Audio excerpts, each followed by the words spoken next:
رمضان کے بعد سب سے زیادہ فضیلت عاشورہ کے روزے کی ہے، 10 محرم کا روزہ، کہ آپ صلی اللہ علیہ وسلم نے ارشاد فرمایا کہ عاشورہ کے دن اپنے اہل و عیال پر دسترخوان کو وسعت دو، اس سے رزق میں برکت ہوتی ہے۔ قعدہ، ذی الحجہ، محرم اور رجب، یہ 4 مہینے جو ہیں اسلام میں اشہر حرم کہلاتے ہیں۔ مفتی طارق مسعود کے بیانات کے لیے مفتی صاحب کے آفیشیل چینل مفتی طارق مسعود سپیچز کو سبسکرائب کریں۔ محرم کے حوالے سے ایک بات کر لوں، یہ 10 محرم کا روزہ، رسول اللہ صلی اللہ علیہ وسلم نے ارشاد فرمایا کہ عاشورہ کا روزہ مجھے اللہ کی رحمت سے امید ہے کہ 1 سال کے گناہوں کا کفارہ ہے، تو بڑی فضیلت ہے۔ رمضان کے بعد سب سے زیادہ فضیلت عاشورہ کے روزے کی ہے، 10 محرم کا روزہ۔ سمجھ رہے ہیں محرم میں ہمیں شریعت نے کیا کرنے کا حکم دیا ہے، اسلام کیا کہتا ہے؟ پہلی بات، اسلام یہ کہتا ہے کہ محرم میں روزے رکھنا دوسرے مہینوں کی نسبت زیادہ ثواب ہے۔ رمضان کے بعد تو زیادہ سے زیادہ روزے رکھیں، اور اسپیشلی 10 محرم کا روزہ 1 سال کے گناہوں کا کفارہ ہے، یہ اور زیادہ ثواب ہے۔ پورے محرم نہیں رکھے جاتے، کیا کرنا ہے؟ 10 محرم کا رکھنا ہے۔ حدیث میں آتا ہے کہ آپ نے حکم دیا 2 روزے ملا کے رکھو، کیونکہ یہودی جو تھے وہ 1 روزہ رکھتے تھے، صحیح ہے نا؟ تو یہودیوں سے مشابہت سے بچنے کے لیے ہمیں حکم دیا کہ اس کے ساتھ ایک اور روزہ ملائیں۔ تو علماء یہ کہتے ہیں کہ آج کل یہودی 10 محرم کا روزہ نہیں رکھتے، تو اب مشابہت ختم ہو گئی ہے۔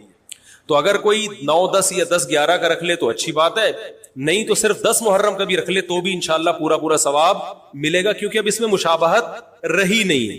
سمجھ رہے ہیں کہ نہیں سمجھ رہے؟ یہ کرنے کا کام ہے۔ دوسرا کام، محرم میں گناہ دوسرے مہینوں کی نسبت زیادہ، اس کی قباحت زیادہ بڑھ جاتی ہے، کیونکہ 4 مہینے محترم ہیں، شوال، ذی قعدہ، ذی الحجہ، محرم اور رجب، یہ 4 مہینے جو ہیں اسلام میں اشہر حرم کہلاتے ہیں۔ قرآن کہہ رہے ہیں فَلَا تَظْلِمُوا فِيهِنَّ أَنفُسَكُمْ، ان میں اپنی جانوں پہ ظلم مت کرو۔ یہ ماتم کرنا بھی تو ظلم ہے نا اپنی جان پہ، تو اللہ نے فرمایا ان 4 مہینوں میں اپنی جان پہ ظلم مت کرو، کسی بھی طرح سے ظلم ہو، جسمانی ظلم ہو، روحانی ظلم ہو۔ جسمانی ظلم ماتم کر کے بھی ہو سکتا ہے، اور انگاروں پہ چل کے بھی ہو سکتا ہے، اپنے آپ کو پیٹ کے بھی ہو سکتا ہے۔ روحانی ظلم کیا ہے؟ گناہ کر کا، تو نہ گناہ کرنے کی اجازت، نہ کسی اور طرح سے۔ عام مہینوں میں بھی ظلم کی اجازت نہیں ہے، نہ اپنے اوپر اور نہ کسی اور پر، تو ان 4 مہینوں میں ظلم کی نوعیت بڑھ جاتی ہے۔ سمجھ رہے ہیں؟ یہ ایک محرم کی فضیلت ہے اسلام میں۔ اور تیسری فضیلت جو محرم کی، جو بعض روایات سے ثابت ہے، یعنی جو فضیلت تو نہیں کہیں گے اس کو، جو محرم میں کرنے کا کام ہے، وہ بعض احادیث میں آتا ہے کہ آپ صلی اللہ علیہ وسلم نے ارشاد فرمایا کہ عاشورہ کے دن اپنے اہل و عیال پر دسترخوان کو وسعت دو، اس سے رزق میں برکت ہوتی ہے۔ لیکن یہ جو حدیث ہے یہ ضعیف ہے، سند کے لحاظ سے پاورفل اور مضبوط نہیں ہے۔ بعض علماء نے کہا کہ اس کثرت طرق کی وجہ سے حسن کے درجے کو پہنچ گئی ہے۔ ہمارے ہی بعض اکابر علماء کی رائے ہے، علماء جو بر صغیر کے علماء، بڑے بڑے علماء ہیں، میں نام نہیں ذکر کرتا لیکن بہت بڑی اپر لیول کے علماء ہیں، ان کی رائے یہ ہے کہ یہ ضعیف، اتنی ضعیف نہیں ہے کہ بالکل ہی مسترد کر دی جائے، ٹھیک ہے نا، اور تعدد طرق کی وجہ سے درجہ حسن کو پہنچ گئی ہے۔ علامہ ابن تیمیہ رحمہ اللہ تعالی، جن کو سعودی عرب میں بہت فالو کیا جاتا ہے، ان کی رائے اور سلفی علماء کی رائے، جو سعودی عرب کے العثیمین، بن باز وغیرہ تھے، ان کی رائے یہ کہ یہ حدیث بالکل صحیح نہیں ہے، اور اس کی کوئی حیثیت نہیں ہے کہ دسترخوان کو وسیع کیا جائے اور عاشورہ کے دن کھانا کھلایا جائے۔ سمجھ رہے کہ نہیں سمجھ رہے؟ لیکن جو دوسری طرف معتدل علماء، معتدل سے مراد میں ان کو برا نہیں کہہ رہا، لیکن وہ انہوں نے حدیث کی جو، اب اگر آپ سندوں کی تحقیق کریں گے تو اس کو بالکل من گھڑت قرار دینا درست نہیں ہے۔ اگر سندوں کی تحقیق کریں گے تو ایسا معلوم ہوتا ہے کہ علامہ ابن تیمیہ رحمہ اللہ تعالی، جو ہمارے لیے قابل احترام ہے، انہوں نے اس حدیث کو رد کرنے میں تھوڑا مبالغہ سے کام لیا، غلو کیا ہے۔ ایسا نہیں ہے کہ بالکل ہی اس کی کوئی ویلیو نہیں ہے، تو ضعیف روایتیں ہیں لیکن کثرت طرق کی وجہ سے درجہ حسن کو پہنچ گئی ہے۔ سمجھ رہے کہ نہیں سمجھ رہے؟ اس وجہ سے بعض علماء کی رائے، بلکہ جمہور کی رائے یہی ہے کہ محرم میں اگر کوئی اپنے بچوں کو جمع کر کے اچھا کھانا کھلا دیتا ہے 10 محرم کو، اور یہ حلیم شاید یہیں سے نکلا ہے، میں شاید یہیں سے نکلا ہے کہ یوں وہ اچھا کھانا ہو جائے گا، تو وہ کہتے ہیں کوئی حرج نہیں ہے۔ لیکن ایک بات جو دوسرے علماء کہتے ہیں، جو میری بھی سمجھ میں آتا ہے، بلکہ میں نے پہلے کہیں پڑھا تو نہیں، میرا دماغ اس طرف گیا، لیکن اس کی تائید میں علماء کے فتاوی مل گئے، دیکھو اگر کوئی حدیث ضعیف ہو یا حسن ہو تو صرف حسن ہونا کافی نہیں ہے، یہ دیکھا جائے گا کہ یہ دوسری صحیح حدیثوں سے ٹکرا تو نہیں رہی ہے. یہ بھی ایک فقہ کا اصول ہے کہ اگر ایک کمزور چیز ہے لیکن وہ طاقتور دلیل سے ٹکرا رہی ہے تو پھر اس کمزور چیز کو بالکل رد کیا جائے گا. تو عاشورہ کے دن روزہ رکھنے کا حکم ہے، یہ بالکل بخاری مسلم کی صحیح حدیث سے ثابت ہے. اور جو کھانا کھلانے والی روایت ہے وہ اس ٹکر کی نہیں، اس کو تو ابن تیمیہ جیسے محقق نے بالکل ہی کالعدم قرار دے دیا، بعض عرب علماء نے بھی بالکل کالعدم قرار دے دیا، اگرچہ ہماری رائے ہے کہ بالکل کالعدم نہیں ہے، لیکن بہرحال اس میں محدثین کا بڑا اختلاف ہوا ہے. جبکہ روزہ رکھنے والی جو روایات ہیں وہ بالکل بے غبار ہیں، ان کو سب صحیح مانتے ہیں. تو کھانا کھلانا اور روزہ جمع بولو بھائی نہیں ہو سکتا، اس لیے کہ اگر وہ روزے کا دن ہے تو کھانے کا دن نہیں ہے، کھانے کا دن ہے تو روزے کا نہیں. ابن تیمیہ رحمہ اللہ تعالیٰ کی رائے یہ ہے کہ بعض لوگوں نے شیعہ کی مخالفت میں غلو کیا ہے.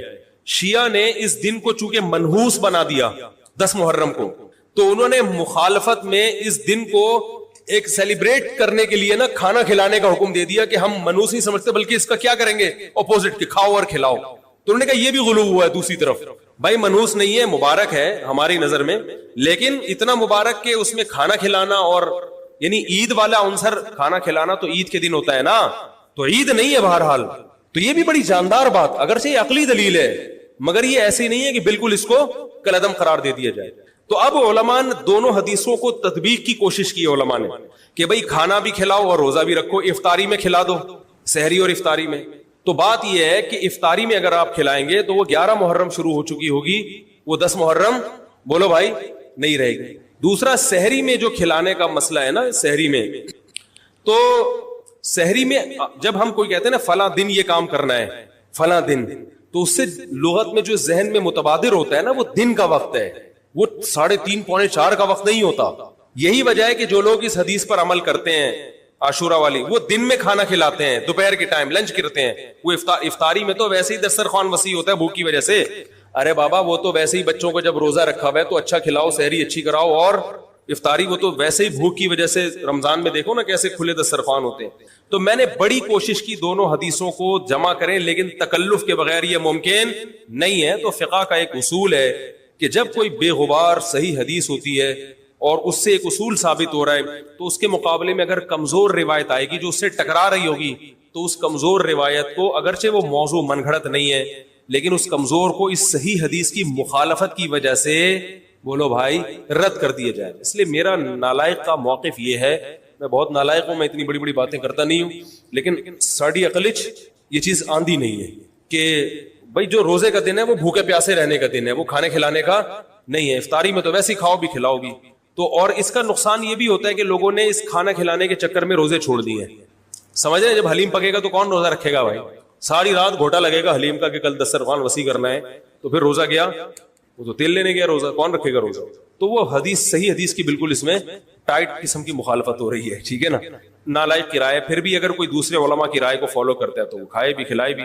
میں کہتا ہوں جو مضبوط چیز ہے اس کو لینا چاہیے، جو کمزور چیز ہے اس کو چھوڑ دینا چاہیے. ہمارے حضرت مفتی رشید احمد صاحب رحمہ اللہ ایک بات کہتے تھے کہ جہاں کھانا کھلانے کی حدیث آئے گی نا وہاں مسلمان اس کو لے ہی لے گا. کھانے پینے کی جہاں بات آئے گی مسلمان کیا کرتا ہے؟